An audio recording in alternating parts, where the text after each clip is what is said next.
Hey, my name is Kathy Roberts and I am the Tidy Tutor. Once a week, the members of my Insiders Club get together to discuss all topics that have to do with getting organized, staying organized, and home. This particular topic I decided to share with you. It is about the fear of getting it together. If you have ever noticed that when you get closer and closer to a goal becoming a reality, that somehow it gets sabotaged or abandoned altogether, and you wonder why that is, and you would like to know how to stop that from happening, I get into all of that here in this video.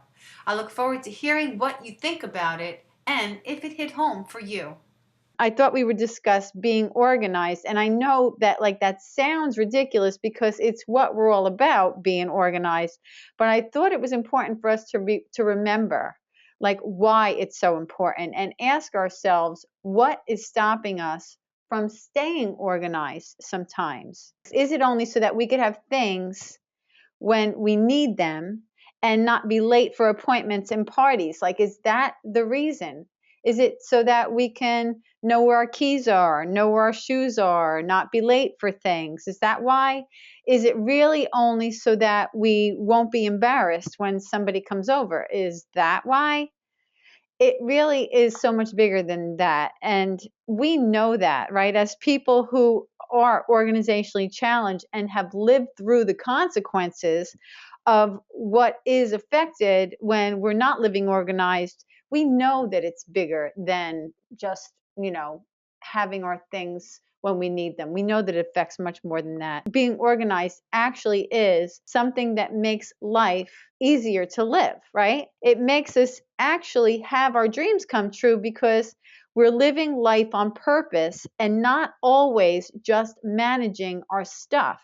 The stuff that we bought when we were out shopping because we thought we were supposed to have it, or the stuff that clutters up our lives and acts like sabotage when we're trying to be organized and to live the orderly life that we want to live. So I think that sometimes we almost do it on purpose.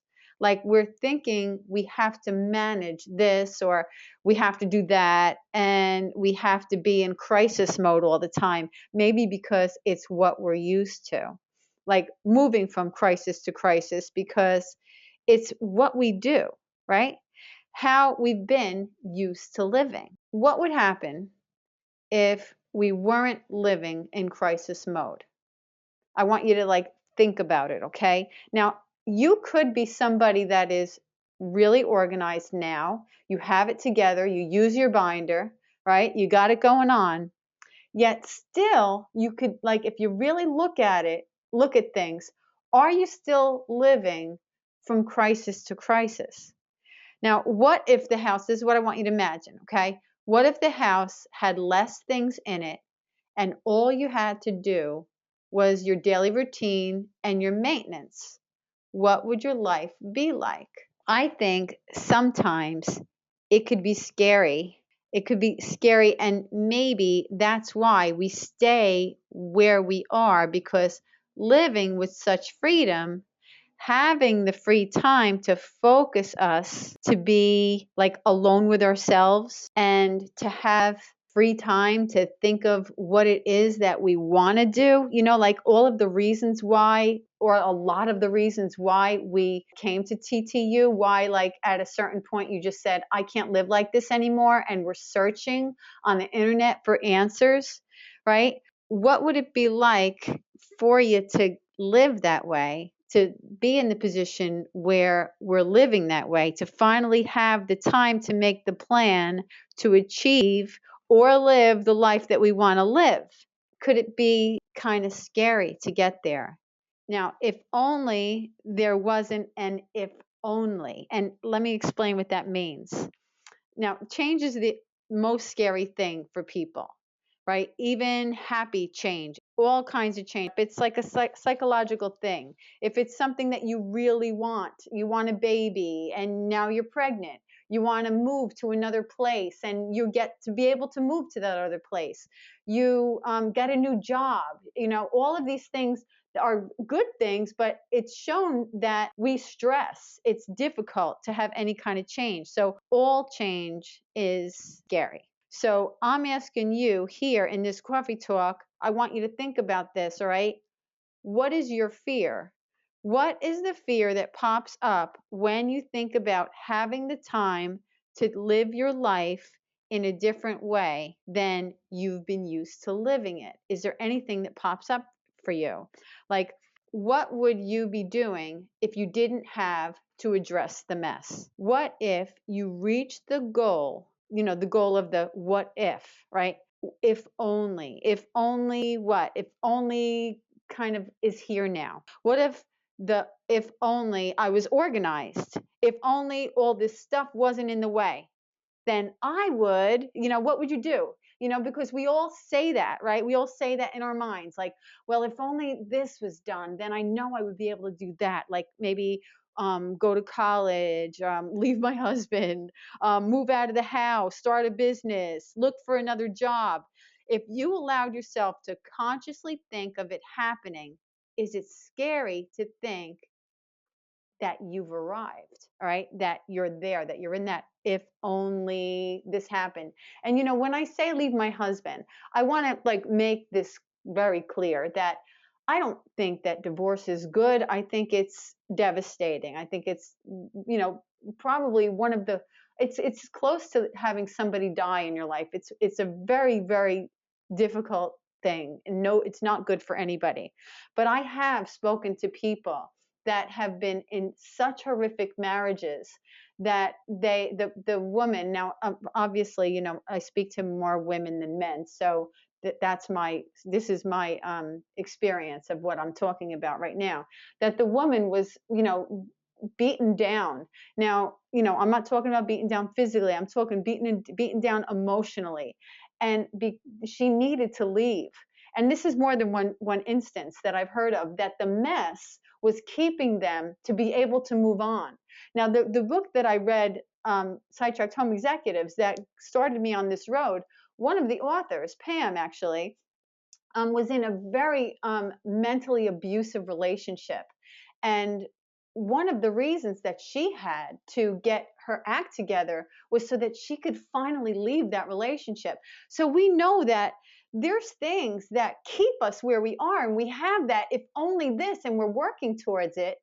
And my point to all of this if only thing is, what happens if it happened? Could that thing happening, could your desire to move on, and then to have that happen so that you actually can, is it a little bit scary that that could actually happen, right? What if you don't know what to do when you get there, right? What if you don't know what to do to get there? What if you don't go to college, right? What if you can't leave your husband, move out of the house? Like think to yourself, like, really? Like, I don't think I really want to do that. You might think that you really want to do something, and then when you get to the place where you could do it, it could be really scary. What if I start a business and it fails?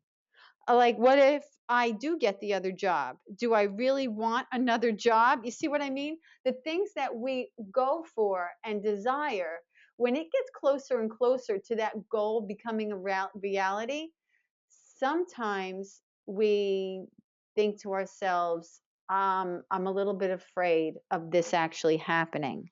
So sometimes we're not, and wait, this is another thing too. Sometimes we're not used to getting what we want. Like that could be an issue too, right? So I want you to ask yourself, is it normal for you to settle, to not get your dreams or your desires? Are you always settling for everything, right? Like even like purchases, like let's say you were going out to buy furniture. Is it immediate in your mind that that furniture is something that you will not get exactly what you wanted because you're so used to not getting exactly what you wanted, even if you could? It could be just that you need to break these habits, right? Like settling habits. It doesn't really have to be that you won't move forward with it. It could be just that you're not used to getting what you want, so you kind of live your life making sure that you don't. So here are some questions that I want you to ask yourself to see if the reason you can't get it together and keep it together are irrational fears of what would happen if you accomplished what you were setting out to accomplish. I want to know if you're sabotaging your efforts because you think that it's something for self preservation, right? Because we all have some self preservation modes in place to protect us, right? And this usually happens in childhood. And if you believe these things that happened in childhood, you carry them on. And until you break that or realize that it was a lie and you don't need this protection anymore, we keep doing it. Now, something that's necessary is that we realize that sometimes we're in like a safe mode so that we won't be disappointed. So we sabotage our efforts and don't move forward. So I want to know if you think if you allow yourself the pleasure or the freedom of living a really organized life with less stuff, will you be in a very unfamiliar place and maybe not actually know what to do with the time, right? Because let's face it, if we've been living in a mess for a long, long time, then when we get close to achieving like where we have, and let me tell you, this happens, all right? If it hasn't happened to you yet, it will. Where even on your busiest day, by 11 in the morning on a Saturday, maybe if that's your day that you have like a family work day or something, everything's done. There's nothing else to do. You did your desk day, you did your errand day, you did your once over day, and now here is one of the busiest days, and you're done by 11 in the morning. Well, it can be a little scary. Why? Because you're not used to being there. Now, all of a sudden, when we get what we want, it can be a little, nerve-wracking. So I want you to imagine what would that be like and tell me if there are any fears, all right? If any fears arise in you when you think about that time, all right? I want you to expose the thoughts for what they are and ask yourself if the thoughts have any truth to them at all. Because remember, if you have things in your head, they seem much bigger than when you get them out in the open. So what if the things that you're afraid of happens? All right, I want you to think about it. So remember, these are not rational fears, okay? Most of the time when fears are in our head, they seem really, really logical, but it's only when you say them out loud that we realize how really irrational they are. So don't feel foolish about what your fears are. Until a lie is exposed, it seems really big, all right? It seems even true. So I'm going to tell you what I think of when I think that I will have what it is that I'm actually going for. So I'll tell you what fearful thoughts I have. So if I get what I want, one thing that I'm afraid of is, what if I get what I want and it isn't actually what I want? Like that's something that is scary for me. What will happen then? At first, it seems like a really scary thing, but now, like sharing that with you, so I realize that it's not scary at all. Like honestly, so what? So what if I get what I want, right? And so what if it's not what I want? So what, so what if there's something that I wanted and then I get it and it turns out I didn't want it? So it's something that like doesn't matter, right? For one thing, that's really good about that, I'll actually know what it is, right? I'll know that I don't want that. And if I don't do that, then what would happen? I would eventually always regret that I never tried it, and I would never know that I didn't even want it. See what I mean? So a lot of the things that we're afraid of, if we actually go for it, it would be something that would, make us more free, not hold us back more. Another fear that I have is that what if I get what I want, but it's not what I want, then everyone will look at me like I was foolish or stupid or ridiculous or dumb because I went in the direction that was so off the grid, right? So now revealing that, then I can address it. I can address that it's ridiculous. So why should it matter what other people thought, right? Why should it matter? And so, what would happen if they thought I was foolish or any of those things? And another thing is, do I really think that the people that love me would point their fingers at me? Do I really think that?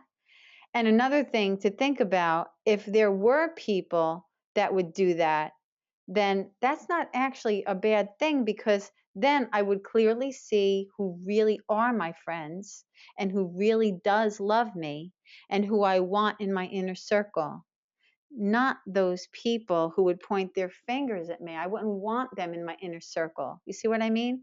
So when we say the fear that we have, then we'll be able to address it just like I did, right? Like the fear was, what if I get what I want, and then what if I go for what I want, it's not what I should have or not what I want, and then everybody looks at me like I'm an idiot, right? So that could be a fear. And then when you say it out loud, you could say, all right, well, what happens if that does happen, right? And you could address those things just like I did. And then you realize, well, so what? That's okay. See? Another fear that I have about getting it all together so that I can move toward my goals are that if I finally do have the time to use it wisely, what if I don't? What if I don't use my time wisely? What if I don't know what to do with my time? What if, like, I am paralyzed and stand still, and a year goes by? Or, I mean, honestly, do you really think that a year would go by and you do nothing if you've worked so hard towards something? Even if what you're doing isn't in the right direction, it is in the right direction because you're doing something. Doing nothing gets you nowhere. It's all right if you hit a speed bump. It's all right if you even fall in a hole, because the thing is that only the people that are on the road could hit the bumps. Only the people that are on the road could fall in a hole. If you're not falling in holes, then you have to say, well, guess what? I guess I'm on the sidelines. And then what happens then? It's just like, life passing you by. So it's easier to stay in a mess, or stay in this job or that job, stay in a marriage, than to be out of it and faced with the responsibility of finally doing what I've always said I wanted to do, right? It seems like it's easier, but it isn't. And it isn't even really scary when you face it. All right. So let's see, where are we?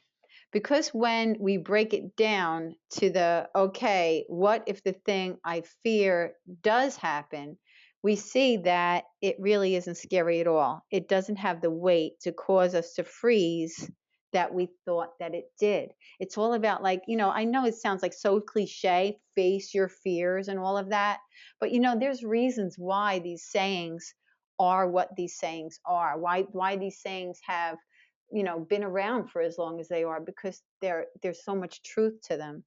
So what I want you to think about are fears that maybe you have, okay? Do you have a fear of getting rid of something and then you discover that you need it? Like, is that one of your fears? Like, well, I'm afraid to get rid of something because what if I need it, right? Well, when you really think about it, like if you think about that fear and you expose it and you see it for what it is, then you could finally step out of the box, or that trap that isn't even really a trap. It's like a picture that you drew for yourself. You drew this trap and you stepped in it. It's not real. Like, honestly, think about it. What would happen if you got rid of something? Like, I hear people say this all the time. They'll say, well, every time I get rid of something, I turn around and there it is, I need it. Well, I have two things to say about that. One is, what you expect, you get. What you think about, you bring about. So if all you are expecting all the time is that when you get rid of those bobby pins, when you get rid of that extra blow dryer, when you get rid of that extra flashlight, that's exactly when you're going to need it. Well, I'm telling you what, if that is your self-prophecy, that is what's going to happen. So just stop. Just stop trying to see the future, because you'll create it. Another thing I can say about that is, so what? Like, so what? I mean, it's not like you're getting rid of your car right? Oh, as soon as I get rid of my car, I need another car. You know, what are we talking about here? Bobby pins, a flashlight? How many things do you have to go and buy over again because you can't find them, right? So if that's one of your fears, I want you to just, if you do get rid of something and then you find out you need it again, don't beat yourself up about it. Say, oh, that's okay, big deal. Because now that my house is getting orderly, for that one thing that I have to get because I got rid of it and now I need it, there's going to be 10 things that I don't have to buy all over again because I can't find them. Okay? And then you'll see as time goes that that is going to fall off. It's not, when you really think about the fear of having to get another one and the reality of staying in a disaster, then putting it on a scale, get another one, holy mackerel, if that's going to be the biggest thing that happens, the biggest horrible consequence, because you're now organized and you have less stuff and you're living the life that you've always wanted to live, right? Can you see how twisted that it's become, right? All right, let's see. Where else are we?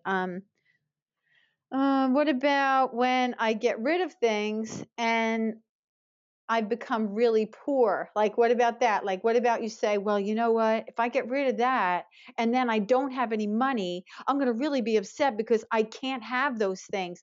I mean, really, honestly, think about it, okay?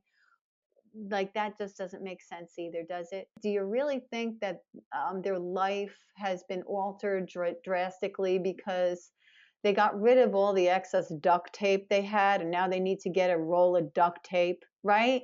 Well, I had 4 rolls of duct tape. I got rid of 3 of them and then I had to use that duct tape, or my neighbor borrowed that duct tape and now I need duct tape. Big freaking deal, right? How much are we talking about here, right? Think it through. Like, I know people that have boxes of extra glasses, all right? When you put that on a scale and you say, okay, on the one side is all the excess stuff that I have, just in case Kmart, Walmart, and every other store in America or in the world runs out of glasses, I will have a glass to drink out of, just in case that does happen, right? And you put that on a scale, and on the other side of the scale is your dream to do something that you can't do because of the disaster that you live in. Well, it doesn't compare, does it? It doesn't make sense. Holding on to things because of the fear that you're not going to be able to afford them down the road is just ridiculous. Is it more scary to keep the things and stay where you don't want to be? Right? Is it more scary to do that? Really, what are we afraid of? I think it's more of this is just that we don't want to face what it is. So we bury it, we push it down. You ever hear people when they say, I'm stuffing it, right? Do you think that has a lot to do with our stuff? Is is it the same thing? A lot of people that have issues with their eating habits because they eat instead of emotionally handle what's going on, so they eat it. What are they doing? They're stuffing, right? People say that all the time, I'm stuffing. So we want to be careful that we're thinking things through and we're really facing what it is that's stopping us from moving forward and doing what we want to do. And I think once we really say it out loud, whatever that thing is, like a lot of times too, and that's what this coffee talk is dedicated to, is just pointing it out. Sometimes we aren't even aware that this stuff is happening, like underneath the radar, because it's just we're so used to like going from crisis to crisis and cleaning up the stuff that we're always just this much far away from that if only the house was cleaned up part is gone, right? We're so just that much far away from it that we never have to address it, and we never have to see, well, all right, why am I always like on a treadmill here with this? Why does that happen? I think that if we could step back and ask ourselves, am I afraid of achieving the goal? And what happens if I do achieve the goal? Is it scary? And what am I afraid of? I think that then things can change. So the fear about what would happen if you accomplished what you needed to so that you can do what it is you want to do, definitely it has to be addressed. It's very possible that these irrational and often unrealized fears are the very thing that is keeping you from getting out of the mess, becoming organized, and doing what it is that you tell yourself you want to do, but somehow you're not doing. Now, remember, this doesn't only apply to anyone here that is still in a mess. This also applies to any one of us at any time, even when we've gotten to, put on the Donna Reed apron, or, we feel like we might as well be June Cleaver or, Martha Stewart now.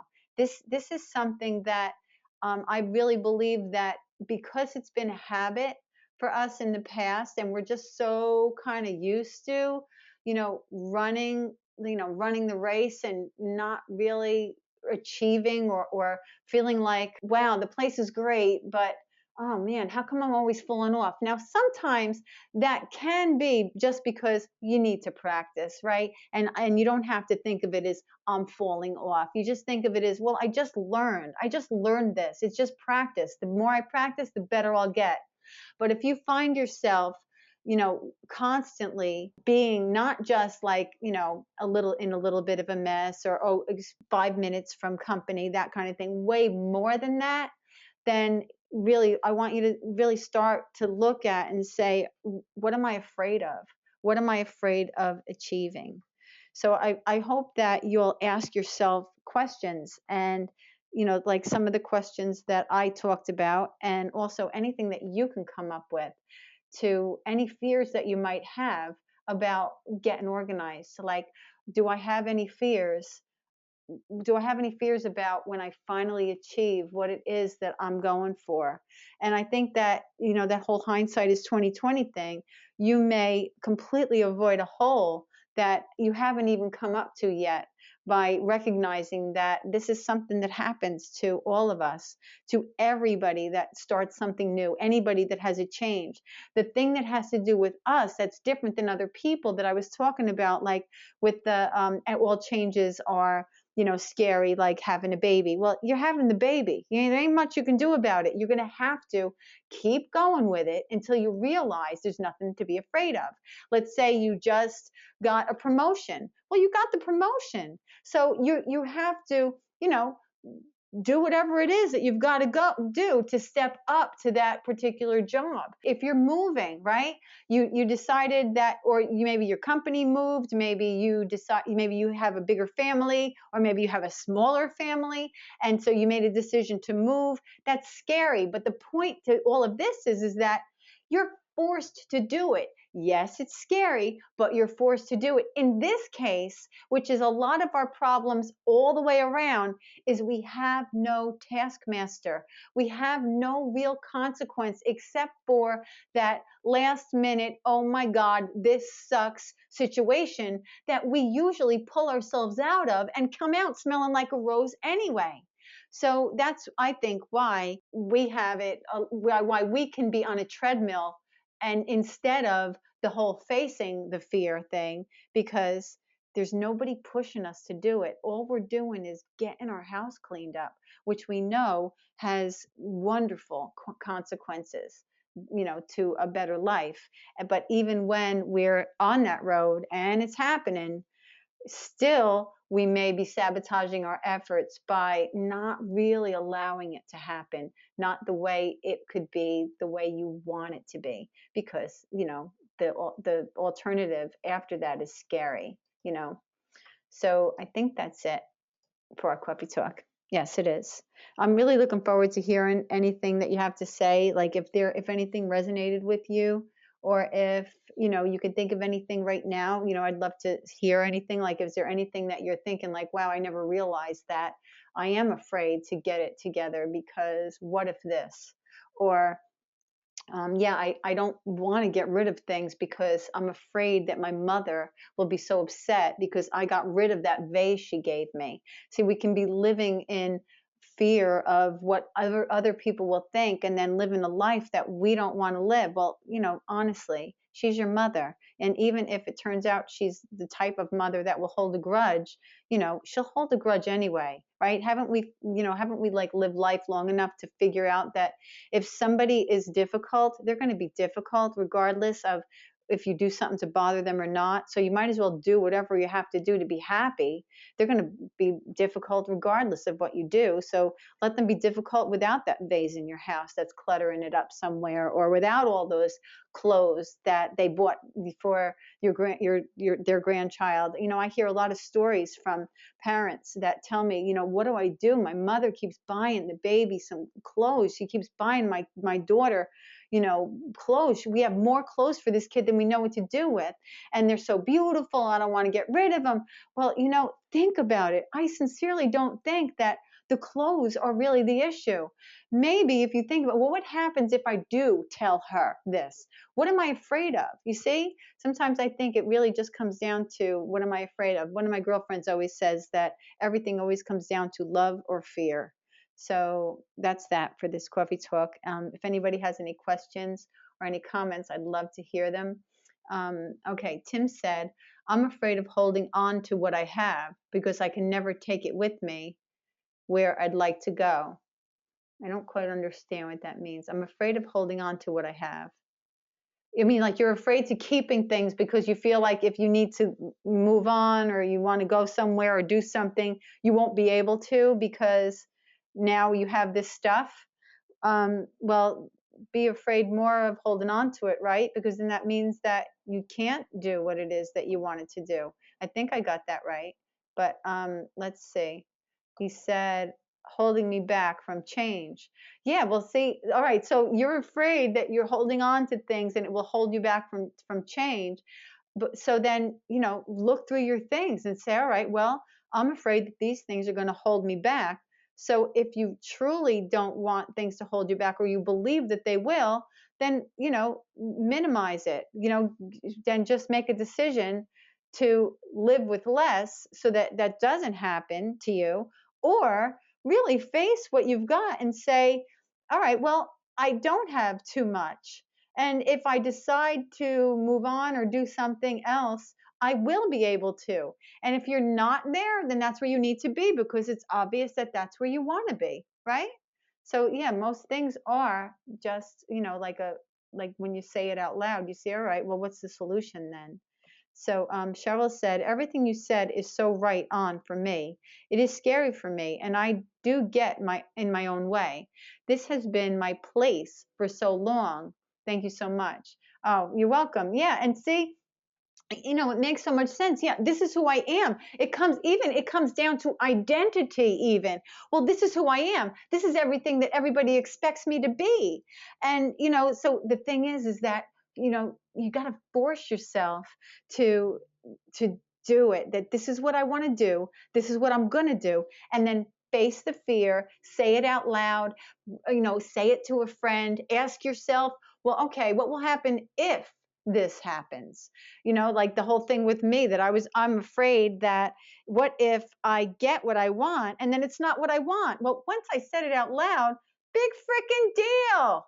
Isn't it so much worse to not even try and then go on your deathbed and say, I wonder what would have happened if I did this? Isn't that so sad that maybe if you did it, you would have found out you didn't want to do it, and you go to your grave regretting something you didn't even want, right?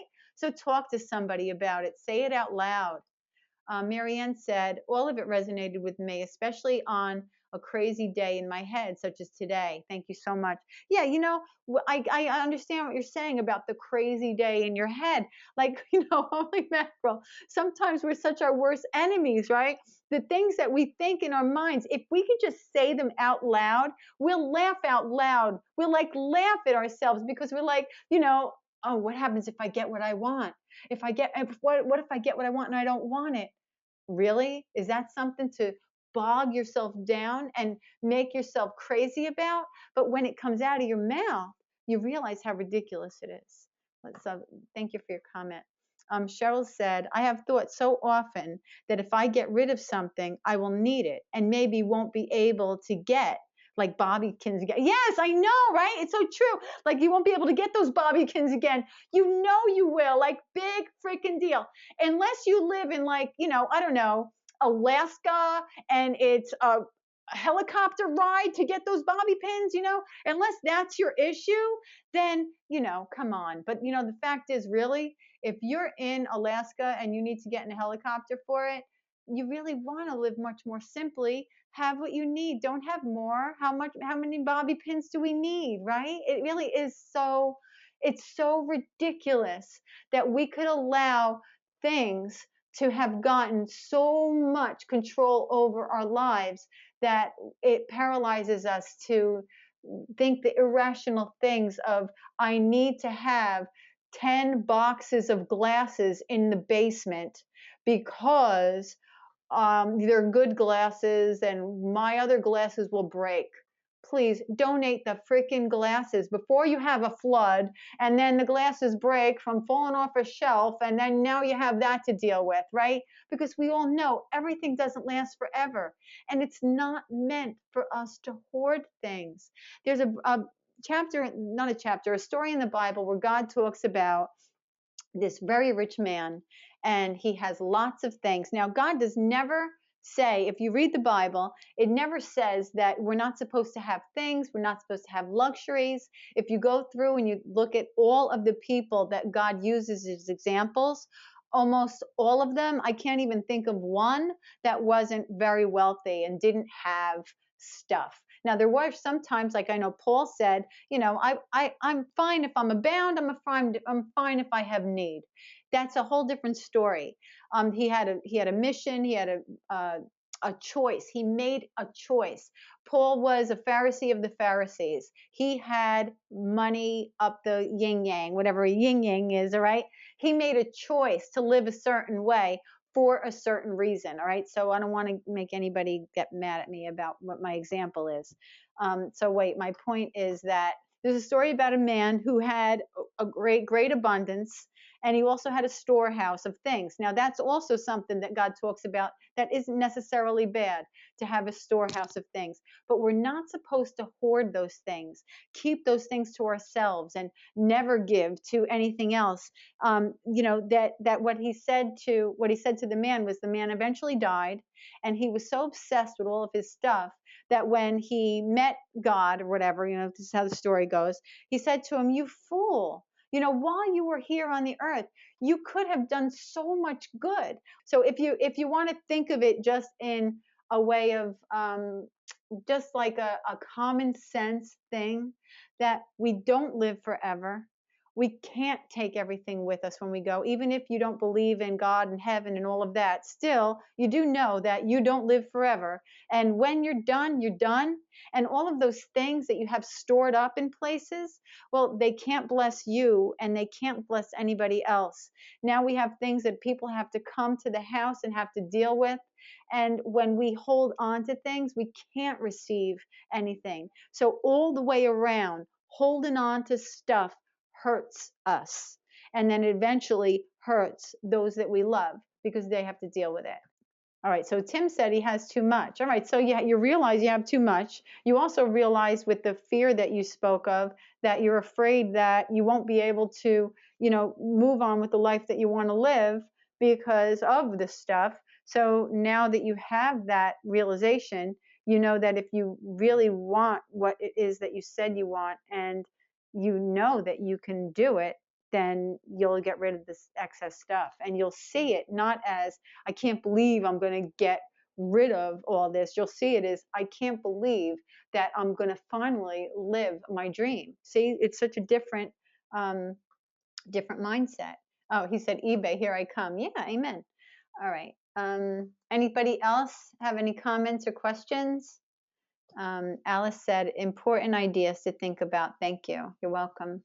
All right. And, we're on the Facebook group. If anybody wants to be on there and talk about, like, wow, something like, wow, I can't believe that I was afraid, that I didn't realize that I was afraid to get the house together, because when I did, I told myself I was going to go back to college. And now I realize I'm afraid to go back to college. And so that's why I've been not doing what I really could be doing. And the thing about that too is that once that fear is broken, then what it becomes is excitement. Because once you realize, wait a minute, why am I afraid to go to school? Other people do it. I could do it too. Whatever it is that your goal was to get the house together, then it could be, instead of fear, it could become excitement, because now you recognize the fear as the lie that it is, and you could be excited about what it is that you're going to get, that you are going for, and that will motivate you to get the house together or get whatever it needs done to get yourself together. Remember that why, wonderful, happy you. When you realize what the why is, why I want what I want, and we keep that in the forefront of our minds, then we actually accomplish what it is that we set out to accomplish. So that's that for our coffee talk. Thanks so much for joining me. And I can't wait to see you guys on our Facebook page for us to chat. Thanks so much for taking the time to check out this video. If any of it rang true to you, I ask you, what is it worth to stop sabotaging your efforts to actually get what you've always wanted to get? Doing nothing gets us nowhere. I invite you to do something right now to make a move in the direction of making your dreams come true. Click on the link in the description box or below this video and enroll in Tutor University. You will automatically be included into our private TT Insiders Club, where we get together to stay motivated and have the support necessary to succeed in living the life we've always wanted to live. It's not a course that you get and you're left alone to figure it out. Get started, kick the fears to the curb, and enroll today.